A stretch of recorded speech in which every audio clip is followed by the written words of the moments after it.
Final Fantasy V, released in Japan in 1992 on the Super Famicom, would not see an actual release in North America until 1999, where it would release on the PlayStation as part of the Final Fantasy Anthology series.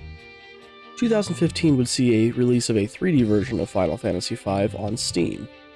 The Pixel Remaster will be released November 10th, 2021. This is definitely, in my opinion, one of the most overlooked Final Fantasy games.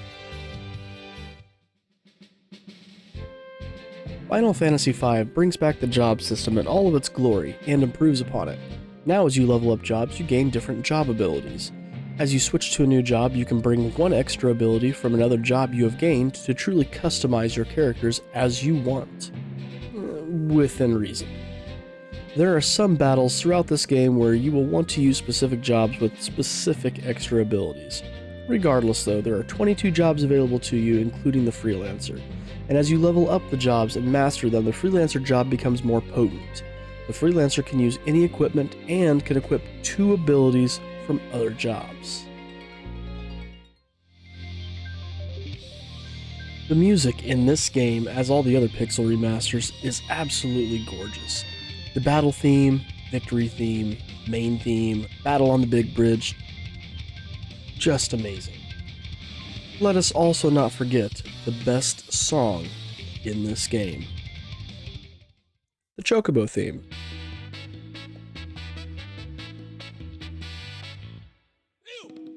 I can just feel the wind blowing through my hair as I sit on the back of the Chocobo and we fly through the skies.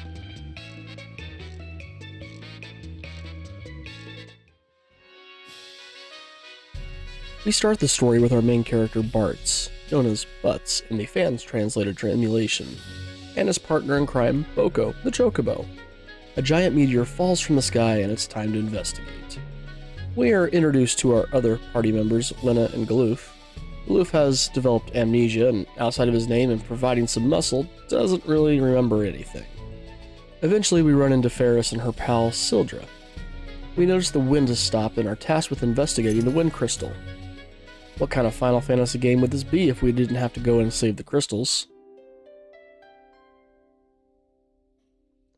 That's right, this time we don't get to save the crystals.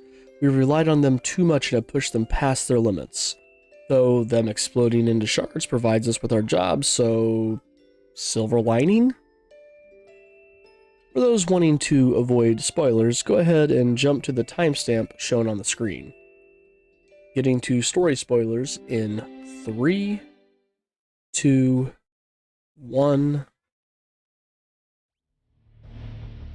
We learn that Galoof was sent to our world to stop the crystal from exploding and releasing Exdeath into our world.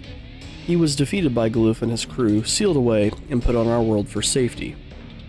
That worked. We are now trying to save the crystals, but as we get to each, we fail. But we do gain more jobs, so that's a thing. The final crystal breaks and Exdeath is released. We learn that Bart's dad was one of the Warriors of Light who fought along Galoof and sealed Exdeath away. We get to go to Galoof's world and deal with a new frenemy, Gilgamesh. You can steal the entire Genji gear from him in your different meetings with him, so that works. We eventually meet Exdeath head-on, and he wipes the floor with us. Galoof gets back to his feet and takes Exdeath on mano a mano. He fights using all of his life force, sacrificing himself to beat Exdeath. Unfortunately, Exdeath lives. Down a party member, Galoof is replaced by Kryl, his granddaughter, who has all the same job levels learned that he did, so we really didn't lose him per se. Exdeath wants to return the worlds to their merged states and succeeds. Some more battles and questing and we finally take on Exdeath for real this time. We beat him in his first form and he transforms into a giant tree. And we kill him! One thing I love about the end of this game is that there are different endings depending on which party members are still standing at the end of the final battle. Different cutscenes are shown depending on who made it out of the void and who did not.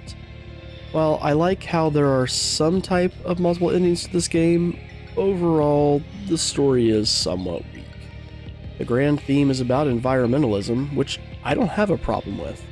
It's just that its delivery is not as impactful as it could be. We never really get attached to our characters too much.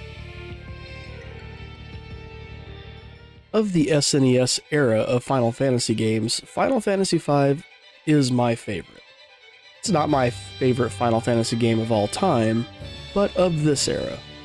The job system is amazingly done in this game, and it really helps to make it more enjoyable. I love getting to make the party what I want it to be, and how the job system is handled allows for lots of replayability. I try different things in different battles to see if this works better or not, and it's a really enjoyable experience. Overall, I rate the Final Fantasy V Pixel Remaster a 9 out of 10.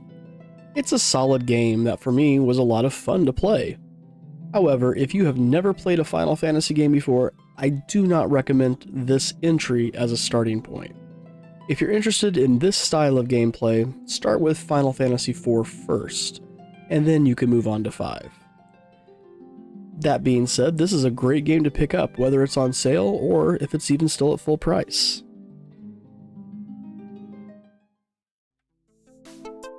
Hey, thanks for watching my review video over the Final Fantasy V Pixel Remaster game. If you'd like, you can check out the other Pixel Remaster reviews I have done, and also, if you'd like, you can check out my playthrough of the Final Fantasy V Pixel Remaster. Thanks for watching, and I'll see you next time.